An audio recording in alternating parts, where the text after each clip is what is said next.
चलिए नमस्कार, आप सभी को आपके ही अपने YouTube चैनल पे स्वागत है।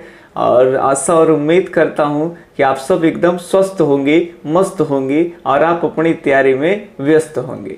तो जो बच्चे इस बार 12th के बोर्ड एग्जाम दे रहे हैं और जिनका इकोनॉमिक्स पेपर है, उन बच्चों के लिए हम टॉप 10 VVI क्वेश्चन जो है वो लेकर के आ गए।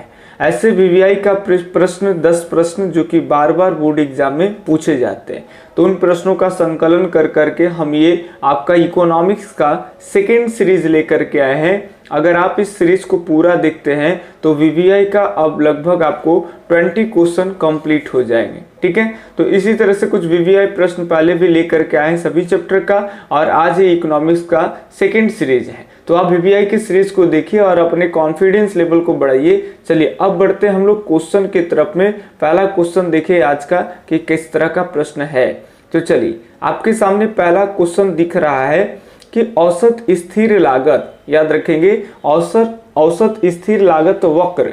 अब ऑप्शन दिया हुआ है कि एक्स अक्ष को स्पर्श नहीं करता है, दूसरा है सर वाई अक्ष को स्पर्श नहीं करता है, और तीसरा कभी शून्य भी नहीं होता है, और चौथा है इनमें से सभी। आप अपना आंसर फटाफट से ए और बी लिखेंगे। आज थोड़ा जल्दी उत्तर देंगे, इसलिए ध्यान सुनेंगे। इसका सही जो जवाब हो जाएगा उसका डी ऑप्शन ही सही हो जाएगा, इनमें से सभी। ये औसत स्थिर लागत जो होता है, ये लागत कभी शून्य भी नहीं होता है, और इसको कितना भी ग्राफ को बढ़ाएंगे तो ये कभी एक्स अक्ष को स्पर्श भी जो है वो नहीं करता है। जैसे ये मान लेते AFC TFC, इसको कितना भी बढ़ा देंगे तो ये जहाँ सभी जगह दूरी समान होगी। ठीक है, तो चलिए यहाँ विश्लेषण थोड़ा आज के वीडियो क्लास में कम देंगे हम आपको, लेकिन सभी प्रश्न सही करा देंगे। तो 1 का डी ऑप्शन यहाँ सही है। आप बढ़ते हैं अब सेकेंड प्रश्न के ऊपर में। सेकेंड प्रश्न जो है हमारा वो है कि बाजार वर्गीकरण का निम्न में कौन सा आधार है। बाजार वर्गीकरण का निम्नलिखित में कौन सा आधार है, ये आपको बताना है। ऑप्शन 1 आपको दिख पा रहा है पूर्ण प्रतियोगिता, दूसरा है शून्य प्रतियोगिता, तीसरा है अपूर्ण प्रतियोगिता, और चौथा है इनमें सभी। फटाफट से बताइएगा कि बाजार वर्गीकरण का निम्नलिखित में कौन सा आधार है। तो सही अगर ऑप्शन की बात कर ले तो ये हो जाएगा आपका कि बाजार वर्गीकरण का तो पूर्ण प्रतियोगिता भी बाजार होते हैं, ये के भी बाजार हो जाएंगे। शून्य प्रतियोगिता वाले बाजार कोई कंपटीशन नहीं, अपूर्ण तो यानी सभी ऑप्शन को देखते हुए डी ऑप्शन जो है एकदम राइट हो जाएगा। इनमें से सभी, ये सभी प्रकार के बाजार होते हैं। ठीक है, बाजार के प्रकार में एक एक चीज बताया गया है, पूर्ण प्रतियोगिता, परफेक्ट मार्केटिंग क्या होता है, सारा कुछ।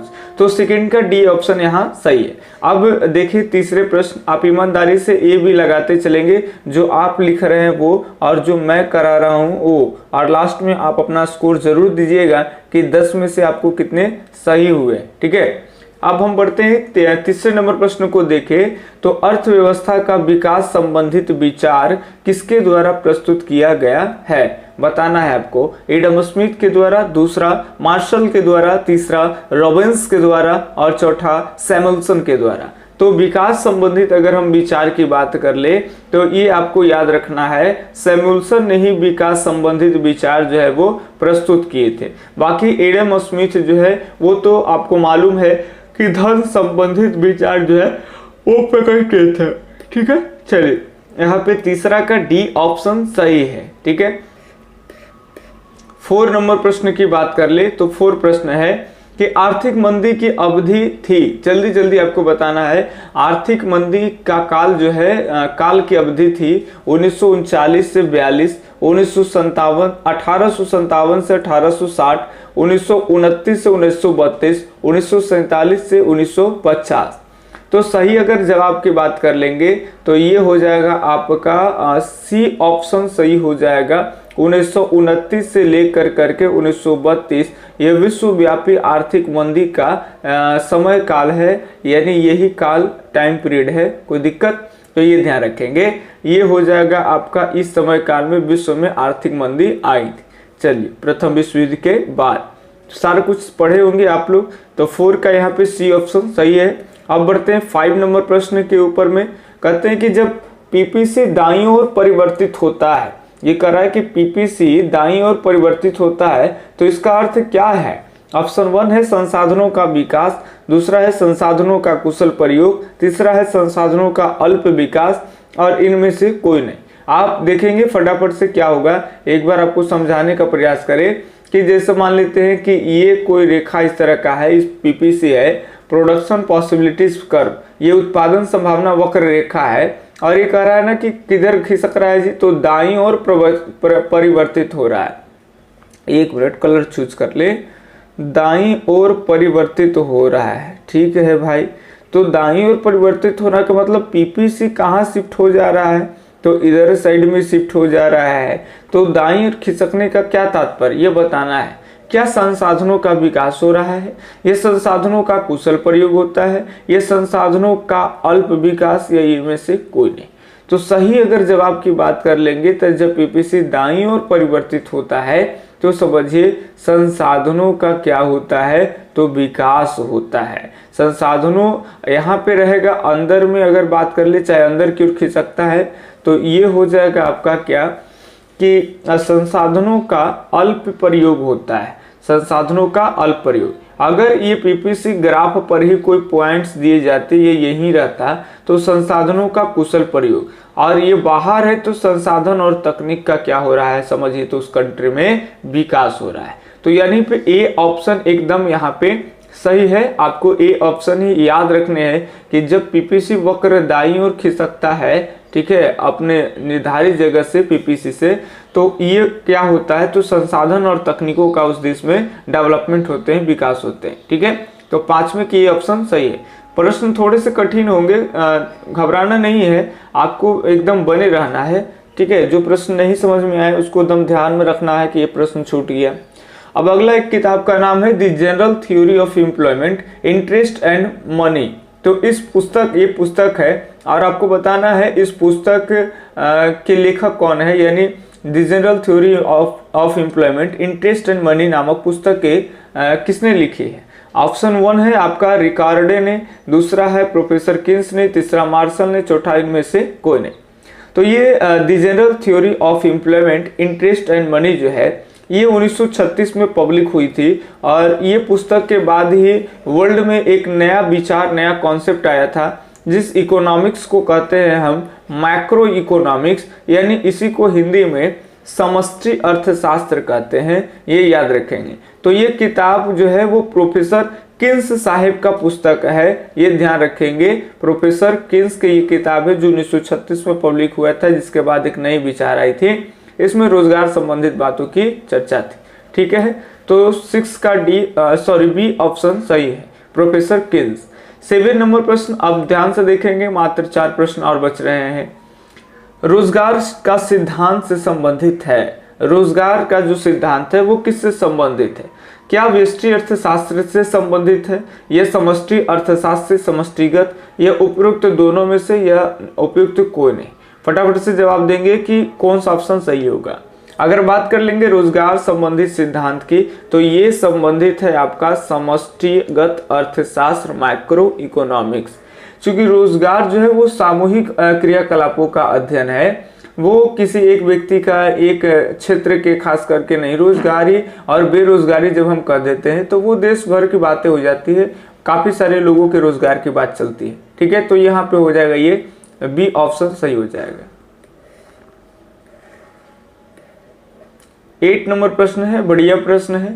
यदि एमपीसी का मान 0 है तो एमपीएस का मान क्या होगा? बताइए कि यदि एमपीसी का मान अगर 0 है तो एमपीएस का मान क्या होगा? ऑप्शन 1 है आपके सामने कि 1 होगा, दूसरा है आपके सामने कि 3 होगा, तीसरा है क तथा ख दोनों है, और उपयुक्त में से सभी यानी सब ऑप्शन सही है। बताना है, फटाफट से चूज करना है कि एमपीसी प्लस एमपीसी का मान 0 है तो एमपीएस का मान क्या होगा, ठीक है।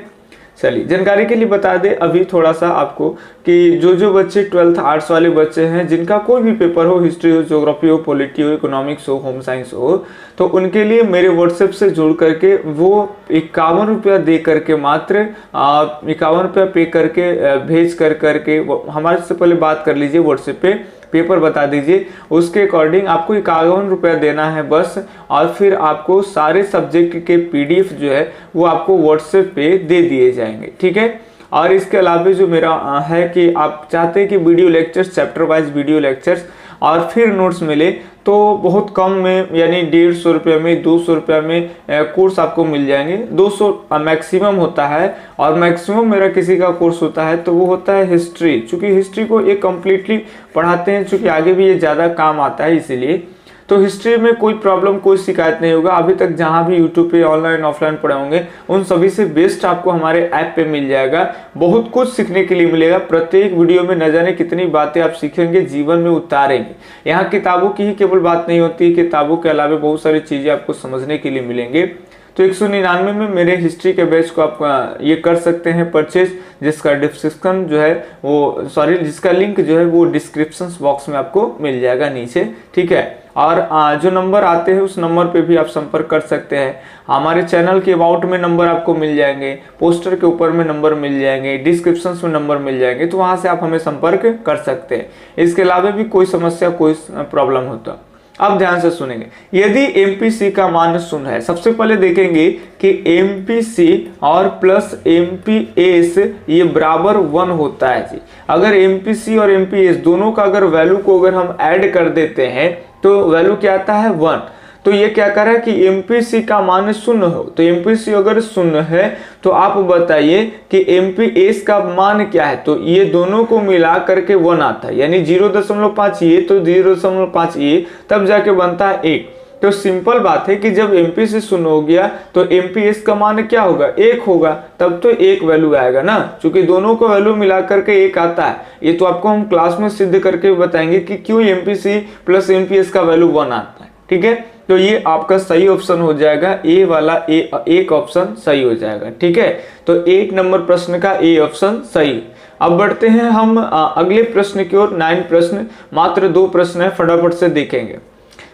भारतीय बैंकिंग प्रणाली का संरक्षण कौन है? याद रखना है आपको, भारतीय बैंकिंग प्रणाली का जो संरक्षण है वो कौन है। ऑप्शन 1 है reserve bank of India, state bank of India, यह भारतीय जीवन बीमा निगम, यह चौथा है यूनिट ट्रस्ट ऑफ इंडिया। कौन सा बताइए आप बैंक सही हो जाएगा।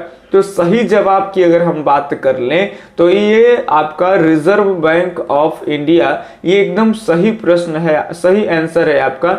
ये भारत के सभी बैंकों के संरक्षण भी है, बैंकों के पिता भी कहलाता है, देश का केंद्रीय बैंक भी कहलाता है रिजर्व बैंक ऑफ इंडिया, जो कि आम आदमी से ये लेन देन नहीं करती है, खाता उता मेंटेन करती है।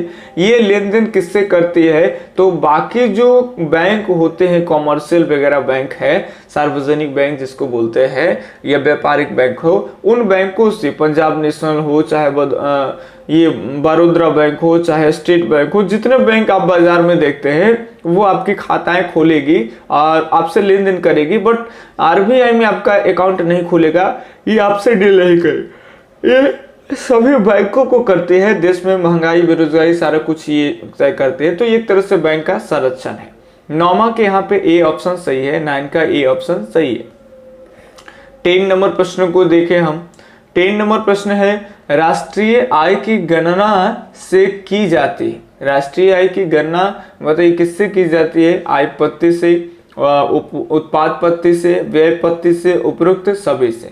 तो सही जवाब अगर बात कर ले तो राष्ट्रीय आय की जो गणना होती है वो आदमी की इनकम से भी करते हैं, और वस्तु के प्रोडक्शन, देश में कंट्री में कितनी वस्तु का प्रोडक्शन हुआ उससे भी, और एक्सपेंडिचर, लोगों का एक्सपेंडिचर क्या हो रहा है, कितने व्यय हो रहा है उसको भी, यानी टोटली अगर बात कर लें तो डी ऑप्शन एकदम सही हो जाएगा उपरोक्त में से सभी। तो ये हम आपको टॉप 10 क्वेश्चन करा दिए। अब देखना आपको ये है, आप देख लीजिए कि 10 में से कितने ऑप्शन सही, कितने क्वेश्चन आप सही कर पाए, और वो हमें कमेंट में करेंगे कि सर 5 सही हुए, ये 6 सही हुए, ये 7 सही हुए, ये 8, ये 9, ये 10 में 10 सही हो गए, ठीक है, आप बताते रहेंगे ताकि हमें एक आइडियाज मिलेंगे कि आपको उससे बेनिफिट हो रहा है या नहीं हो रहा है। बाकी वीडियो लाइक कर दीजिएगा जाते जाते, और चैनल सब्सक्राइब नहीं किए हैं तो आप कर लीजिए, ताकि आपके लिए हमेशा हम टॉप 10 वीवीआई का क्वेश्चन लेकर के आते रहते हैं। जिनको एक साथ वीवीआई के सारे प्रश्न चाहिए आपके अपने पेपर के अकॉर्डिंग, कि मेरा जो जो सब्जेक्ट है उसके अकॉर्डिंग एक साथ सारे वीवीआई हमको दे दो सर, तो आपको आंसर के साथ व्हाट्सएप पे मिल जाएंगे। बस उसके लिए 51 रुपया ही पे करना पड़ेगा आपको। 51 रुपया में सभी सब्जेक्ट के हम आपको वीवीआई अवेलेबल करा देंगे। ठीक है, पीडीएफ कहिए पीडीएफ भी अवेलेबल करा देंगे। और इसके अलावा आपको कोर्स लेना है तो डिस्क्रिप्शन बॉक्स में भी आप हमसे जुड़ सकते हैं, ऐप का हमारा लिंक है। ठीक है, तब तक के लिए धन्यवाद। जय हिंद, अल्लाह हाफिज, आपका दिन शुभ हो।